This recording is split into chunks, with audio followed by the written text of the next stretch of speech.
Hello, beautiful people. It's Cinderella. Welcome to the channel. Today, we're back again with another video. This is from TMZ, and we're gonna read this article and also check some couple of videos from TMZ. And it's quite interesting. The title reads, "It ends with us. Blake Lively took advantage of Justin's kindness." Crew member says. Interesting. We're gonna check this together, and I'll love your thoughts and your contribution in the comments below. Let's dive right in. So this is the video. There's a video attached to this. We're gonna play this. But before then, the title reads, this is from TMZ. The article is from TMZ. It ends with us. Blake Lively took advantage of Justin Baldoni's kindness, or Justin's kindness, crew member says. Okay. Well. This is common knowledge. I mean, lots of people have already been saying it. So yeah, we're gonna play this video together. What do you make of the allegations and the complaints against him? In my opinion, I find it very hard to believe the allegations against him. And considering his mission statement about the film and him genuinely pitching that he was doing this film to help young women, I just find it hard to believe the allegations, to be honest. As a woman yourself, did you ever feel uncomfortable at all in your dealings with Justin? No, not at all. I would say I felt more comfortable being around Justin than a lot of film directors in my experience.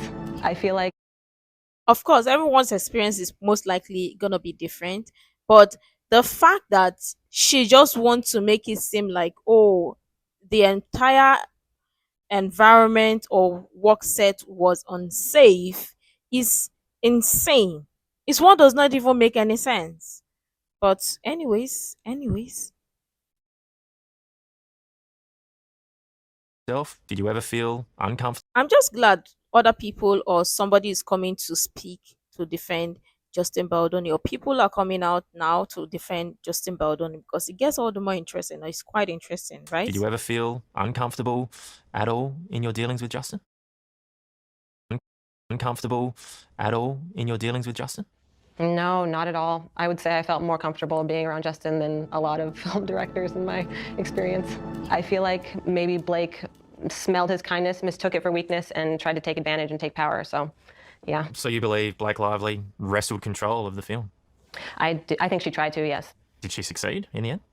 Probably. And yeah. this is it. I think that there was a massive compromise in terms of Justin's This is it. original Exactly. vision Lots for the of film. people really need to speak up. Yeah, we get it. Is gonna harm their career whatsoever.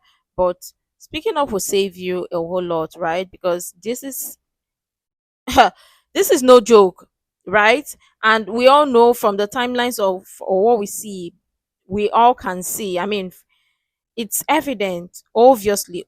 So in her mind, she just wants to believe that, oh, the environment was unsafe, the workplace was unsafe, and she was SH'd. Anyways, we all heard that for ourselves. The article reads, looks like Justin Baldoni's got a major win or major W in his books, cause as, and it ends with us crew member just publicly spoke out in support of him and completely bashed Blake Lively in the process. It ends with us storyboard artist Talia Spencer sat down with 60 Minutes Australia for an interview that aired this weekend, and she came out swinging at Blake, claiming she thinks the actress smelled Justin's kindness, mistook it for weakness, and tried to take advantage and take power during the filming process. Like literally. What do you make of the allegations and the Is it the same complaints video? against him? Or this is In a my different- opinion, this is also I find another it very video. hard to believe Is it the the same? allegations against him. I think it is. And considering his mission statement about the film and him genuinely pitching that he was doing this film to help young women, I just find it hard to believe the allegations, to be honest. As a woman yourself, did you ever feel uncomfortable at all in your dealings with Justin? No, not at all. I would say I felt more comfortable being around Justin than a lot of film directors in my experience. I feel like maybe Blake smelled his kindness, mistook it for weakness, and tried to take advantage and take power. So, yeah. This is the exact same video we saw earlier. Doubling down on her thoughts, she agreed Blake wrestled control of the film and claimed the final version of It Ends With Us is nothing like Justin's original plan. Absolutely. If you go through the timeline or whatever, like literally anybody with eyes and ears who's seen it would understand or would know. But I'm glad that a crew member is finally speaking up, more so women or a woman is speaking up, because She noted, I think there was a massive compromise in terms of Justin's original vision for the film. Talia also said she finds it very hard to believe Blake Lively's allegations against Justin that he sexually harassed her during production and crafted a retaliatory public smear campaign to take her reputation down. She cited his mission statement to create a film portraying domestic violence, which was to empower women experiencing it at home. She also said she felt more comfortable being around Justin than other directors she worked with in the past. This isn't looking too good for Blake, who, as you know, sued Baldoni back in December. He answered with a lawsuit of his own, filing his defamation suit against her publicist Leslie Sloan and her husband Ryan Reynolds in January, and asking for a whopping $400 million in damages. The pair have been in a back and forth battle since. Blake tried getting his lawsuit thrown out in March, but so far things are moving forward. TMZ reached out to Blake's team for comments. So far, no words. Of course, they've got no words because, I mean, people are coming, people, especially crew, because listen, those crew members of the crew don't take them for like they are blind or they don't know what is going on. They know exactly what is going on, but sometimes they might just keep quiet and just do their job and go back home and have a peaceful sleep or whatever. But obviously, it's evident that he just wanted to do good, and maybe, just maybe, she saw it that, oh, this guy is just too kind. And being a feminist, she's a feminist, he a male feminist. Okay, this will be a perfect opportunity. Allegedly, oh, maybe, just maybe, but obviously it was just too nice. And of course, where is he playing? Maybe, just maybe. Sorry about that. But yeah, I think there's also a video here on from TMZ which we're gonna check together. Justin Baldoni and Blake Lively, Can we say good night and good luck to this story? we Right. can't because remember they do have a trial date set for next March or next We February. gotta wait an entire year?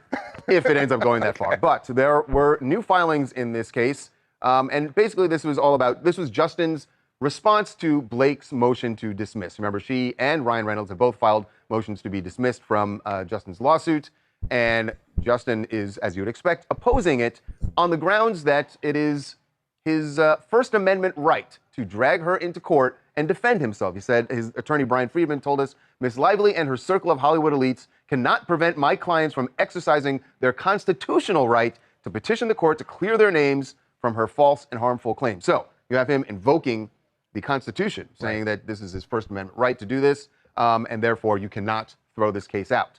Well, I think Blake Lively's attorneys were licking their chops when they saw Brian Friedman reference the Constitution. They said, that's right. Justin Baldoni believes that the First Amendment rights of victims of sexual assault and harassment to speak out should give way to the rights of perpetrators to sue their victims, quote, into oblivion. Okay. Which was something that that had been said by Justin's producing partner. Yeah. It's remarkable. There's a lot of ink spilled in these court documents between the lawyers, but really it's just a vessel for the two lawyers to get out and spar in public in this way. And one touting the First Amendment, the other saying, how dare you silence victims? I'm a victim, raised a sexual harassment claim, and you're trying to silence me. How ironic. It's really just a war of words. The lawsuit is such a sideshow at this point. It's just an opportunity for Brian Friedman to tell his side again. Can either one of them really work effectively while this is all going on? Because if they were to have a project, I mean, would they be able to promote it? Would they be able to talk? I mean, I don't know. What's interesting is that Blake is working, and it has been the sequel to Simple Favor. And she has, promoting it has been a challenge. Obviously, she doesn't want to get a bunch of questions about this. Right. So you're right, it does make it difficult to promote something else. Justin is not working and says that he's essentially been pushed out of Hollywood because, remember, he got dropped by his agency, right. Which was the same agency as Ryan Reynolds. So he feels like this is the campaign to shut him down, which is why he is pushing nonstop to get this thing into court. And he might have a little bit more success in coming back because he has his own production company, because he's his own director, because he's written a lot of stuff himself. He may have some power in creating stuff for himself that other actors. Then he's got to get people to work finance with him, right, and to finance and bring on the team. Hi, my name is Heather. I'm calling from Chicago. The harder Blake Lively tries to revive her career, the worse it backfires on her. She needs to stop playing a victim. She's not a victim. You can't just clear your name after trying to destroy an innocent man. We all want justice for Justin Baldoni, and we want the director's cut. We want to see his cut from the movie. And in my opinion, Amber Heard could come back to the States because she beat her out of this. So were you a Justin Baldoni fan before this? No, I didn't even, I never even read the book until like later when I saw the movie and this all came out.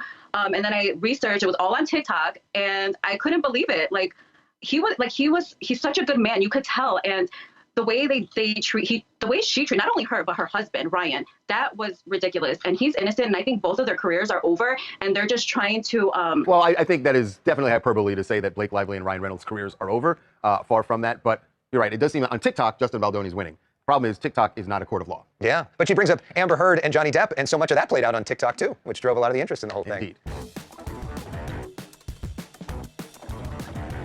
Anyways, there is also another video that we're gonna check. We've seen this one before, but just wanted to check it to be sure that there is nothing new from there.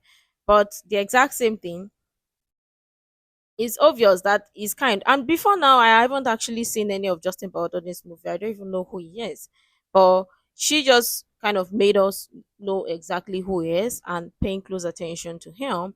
And regardless of what it is, he really wants to do good. But obviously, sometimes there are people that might just mistake or take people's kindness and want to override them. It doesn't even make any sense, but that's the world we live in.